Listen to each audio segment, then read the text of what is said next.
வணக்கம். இந்த வீடியோவில் 29/3/2025 நாளை தமிழ்நாடு முழுவதும் ரேஷன் கடை சார்ந்து புதிய உத்தரவு பிறப்பிக்கப்பட்டிருக்கிறது.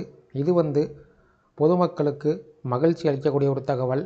என்ன மாதிரியான உத்தரவுகள் ரேஷன் கடைக்கு பிறப்பிக்கப்பட்டிருக்கிறது, எந்த வகையில் இது பொதுமக்களுக்கு பயனுள்ளதாக இருக்கும் என்பது சார்ந்து விவரங்களை பார்க்கலாம். ரேஷன் பொருட்கள் பொதுமக்களுக்கு முழுமையாக சென்றடைய வேண்டும் என்பதால் தமிழக அரசு முனைப்பு காட்டி வருகிறது. இதற்காக ரேஷன் அட்டைதாரர்களுக்கு சில சலுகை அறிவிப்புகளையும் அவ்வப்போது வெளியிடப்பட்டு வருகிறது.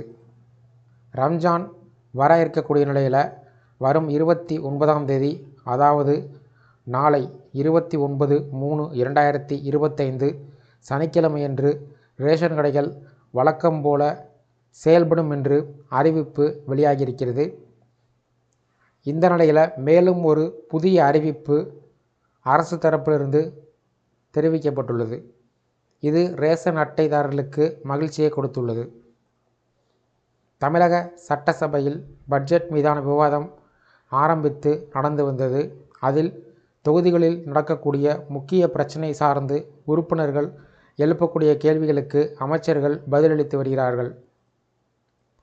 அந்த வகையில் கூட்டுறவுத்துறையில் ஏற்கனவே கடந்த வாரம் உறுப்பினர்களின் கேள்விக்கு பதிலளித்துள்ள தமிழக கூட்டுறவுத்துறை அமைச்சர் 2 மகிழ்ச்சியான அறிவிப்பை வெளியிட்டிருந்தார்.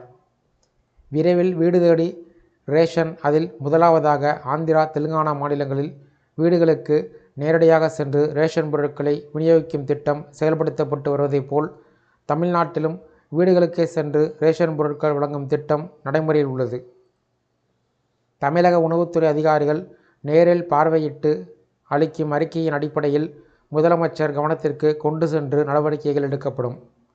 அதேபோல திமுக ஆட்சி அமைந்த பின்பு இதுவரையில் 3000த்திற்கும் அதிகமான ரேஷன் கடைகள் தொடங்கப்பட்டிருக்கிறது. இது தவிர தமிழகம் முழுவதும் உள்ள துணை கிராமங்களில் பகுதி நேர ரேஷன் கடைகள் அமைக்க அரசு நடவடிக்கை மேற்கொண்டு வருவதாக அமைச்சர் தெரிவித்தார். இந்த நிலையில் தமிழக அரசு சார்பில் செய்திக்குறிப்பு ஒன்று வெளியிடப்பட்டிருக்கிறது. அதில் உணவு மற்றும் உணவுப் பொருள் வழங்கல் துறை அமைச்சர் சக்கரபாணி சென்னை மண்டலத்தில் உள்ள நியாயவிலை அங்காடியில் ஆய்வு மேற்கொண்டார். விற்பனை முனைய இயந்திரத்தில் கைரேகை பதிவு, எடை தராசில் பொருட்களை எடை போட்டு விற்பனை முனைய இயந்திரத்துடன் இணைத்து ரசீது போடுதல் உள்ளிட்ட விவரங்களை விற்பனையாளர்களிடம் பொதுமக்களிடம் கேட்டறிந்தார். மேலும் பொதுமக்களிடம் ரேஷன் பொருட்களின் அளவு மற்றும் தரம் குறித்தும் கேட்டறிந்தார். மேற்கண்ட ஆய்வின் போது உணவுப் பொருள் வழங்கல் மற்றும் நுகர்வோர் பாதுகாப்பு இயக்குனர் மோகன், இணை ஆணையாளர், துணை ஆணையாளர் உள்ளிட்டவர்கள் உடனிருந்தனர். அதாவது தமிழக அரசு ஏழை எளிய மக்களுக்கு உதவிடக்கூடிய வகையில் ரேஷன் கடை மூலமாக அரிசி, பருப்பு, கோதுமை போன்ற உணவுப் பொருட்கள் மானிய விலையிலும் இலவசமாகவும் வழங்கப்பட்டு வருகிறது. என்றாலும் ரேஷன் கடையில் வழங்கக்கூடிய பொருட்கள் அரசு நிர்ணயம் செய்த அளவை விட குறைவாக இருப்பதாக புகார்கள் எழுந்த வண்ணம் உள்ளது. குறிப்பாக மாநில எல்லைகளில் ரேஷன் பொருட்கள் கடத்தப்படுவதும் கண்காணிக்கப்பட்டு பறிமுதல் செய்யப்பட்டு வருகிறது. இவை தவிர ரேஷன் தொடர்பாக புகார்கள் இருந்தால் அதனை தெரிவிக்க 1800-599-5950 என்ற இலவச புகார் எண் அறிவிக்கப்பட்டிருக்கிறது.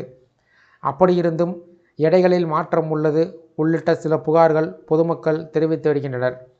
இதனை சரி செய்யக்கூடிய வகையில் அரசு புதிய நடவடிக்கை ஒன்றை எடுத்திருக்கிறது. அதன்படி புதிய வகை தராசுகளை ரேஷன் கடைகளில் அறிமுகப்படுத்த இருப்பதாக தகவல் வெளியாகியிருக்கிறது.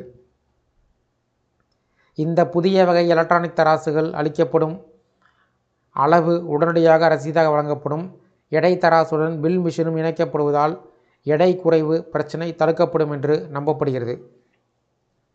அதாவது ரம்ஜான் பண்டிகை காரணமாக நாளை 29/3/2025 சனிக்கிழமை அன்று தமிழ்நாடு முழுவதும் ரேஷன் கடைகள் வழக்கம் போல இயங்கும் என்று அறிவிப்பு வெளியாகியிருக்கிறது. இது பொதுமக்களுக்கு மகிழ்ச்சி அளிக்கக்கூடிய ஒரு தகவல்.